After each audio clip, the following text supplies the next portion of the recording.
तो दोस्तों एक बार फिर हाजिर हुआ हूँ आपके सामने एक बहुत ही शानदार और बेहतरीन किताब को लेकर, जिसका नाम है लेट्स टॉक मनी। इस बुक को मोनिका हेलन के द्वारा लिखा गया है। इस बुक समरी के अंदर हम पर्सनल फाइनेंस को समझना, अपने पैसे को बांटना और इमरजेंसी फंड बनाना, अपने पैसों का निवेश करना और रिटायरमेंट प्लान बनाने के बारे में सीखने वाले हैं।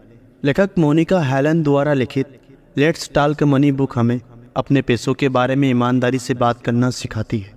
ये बुक हमें बताती है कि हम अपने पैसों के ज्ञान से भाग नहीं सकते। देर सबेर हमें अपने पैसों के ज्ञान को सीखना ही होगा। परिस्थितियाँ हमारी फाइनेंशियल कंडीशन को बर्बाद कर दे, इससे पहले लेखक हमें अपनी फाइनेंशियल भागदौड़ खुद संभालने पर जोर देती है। लेखिका की तरह हम भी अपने फाइनेंशियल ज्ञान को कल पर टालते रहे हैं, लेकिन अब नहीं। इस बुक समरी में हम अपने फाइनेंशियल ज्ञान की दिशा में कदम बढ़ाने की कोशिश करेंगे और इसके साथ ही हम अपने पैसे को बढ़ाने के लिए और अपने पैसे को सही तरीके से सेव करने के लिए इम्पोर्टेंट पॉइंट्स के बारे में जानने वाले हैं, जो कि कुछ इस प्रकार से हैं। नंबर 1, पर्सनल फाइनेंस को समझना। नंबर 2, पैसों को बांटना।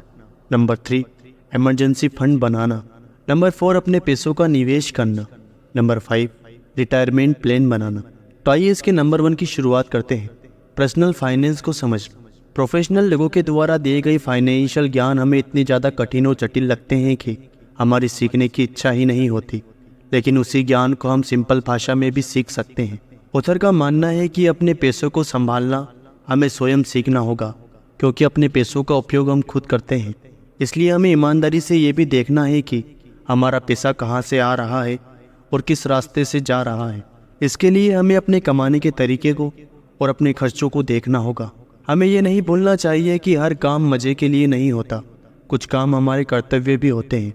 हम जितनी जल्दी अपने फाइनेंशियल ज्ञान की ओर कदम बढ़ाते हैं, हमारी वित्तीय स्वतंत्रता की मंजिल उतनी ही करीब आती है, और जितने इस ज्ञान से भागते हैं उतने ही हम पैसों के ज्ञान से भी दूर होते चले जाते हैं। ऑथर हमें बताती है कि फाइनेंशियल ज्ञान ग्रहण करना बोरिंग है, लेकिन इसे दिलचस्प बनाकर अपने पैसों को संभालना और बढ़ाना सीख सकते हैं। नंबर 2, अपने पैसे को बांटना। अपने पैसे को मैनेज करने के लिए ऑथर हमें 3 अकाउंट बनाने की सलाह देती है, जो कि इस तरीके से हैं। Number 1, income account. Number 2, spending account. Number 3, investing account. Author बताती है कि सेविंग अकाउंट्स में हमारी सैलरी आती है, उसे खर्च करने से पहले हमें अपने पैसों को दोनों अकाउंट्स में बांटना होगा। जैसे हमें अपने खर्चे के पैसे को स्पेंडिंग अकाउंट में और बाकी जो बचा उसे अपने इन्वेस्टिंग अकाउंट में डालना है। लेकिन हमें अपनी इन्वेस्टमेंट्स के लिए बचाना है। इसके लिए अपने कामों की क्षमता को बढ़ाना होगा। अमीर बनने के लिए हमें सबसे पहले खुद पर और अपने ज्ञान पर इन्वेस्ट करना होगा, उसके बाद अपने खर्चों पर। अगर हमारे पास पैसा नहीं बचता है तो हमें अपनी कमाने की क्षमता को बढ़ाना होगा। हमें अपने पैसे को खर्च करने और बांटने से पहले इन नियमों को जान लेना चाहिए, जो कि बहुत ही ज़्यादा इम्पोर्टेंट साबित हो सकते हैं। नंबर 1, हमारा खर्च हमारी कमाई के 40 से 50% से अधिक नहीं होना चाहिए।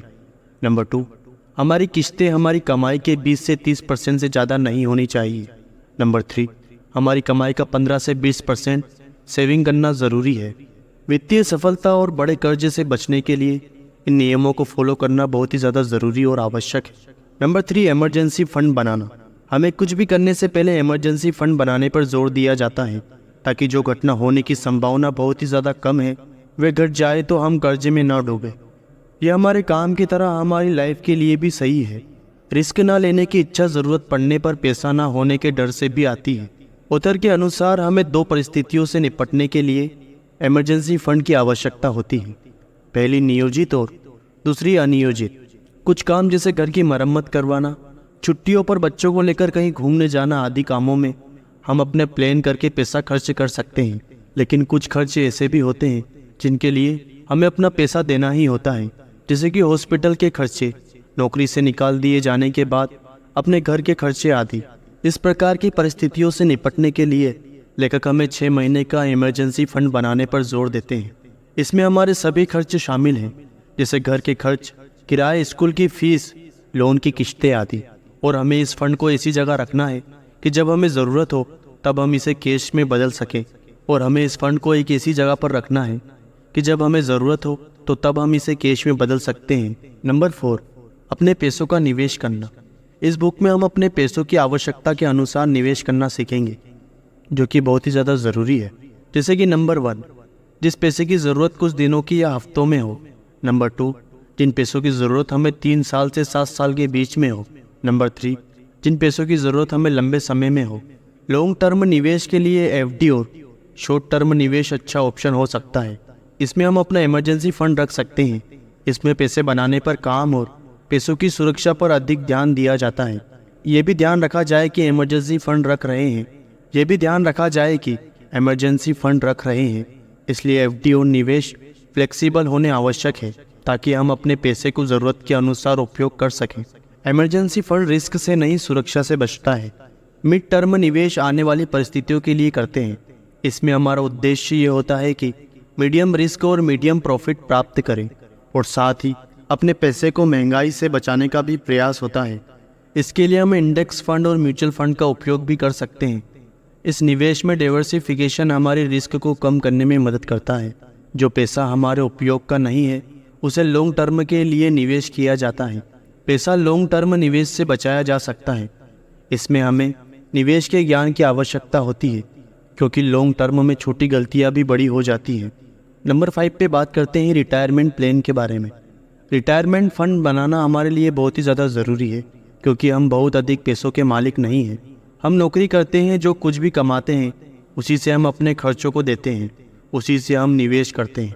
रिटायरमेंट फंड में पैसा जमा करने का ऑथर एक सिंपल तरीका बताती है कि हमारी जितनी उम्र है उतने प्रतिशत पैसे हमें अपने रिटायरमेंट फंड में जमा करने चाहिए ताकि हम 60 साल की उम्र आते आते अपने लिए पर्याप्त पैसा बचा सकें और अपने बच्चों पर अधिक निर्भर ना हो।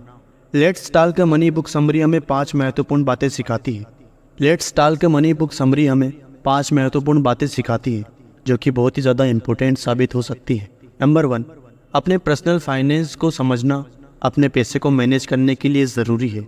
नंबर 2, अपने पैसे को स्पेंडिंग और इन्वेस्टिंग अकाउंट में बांट दें। नंबर 3, अपने लिए इमरजेंसी फंड बनाएं।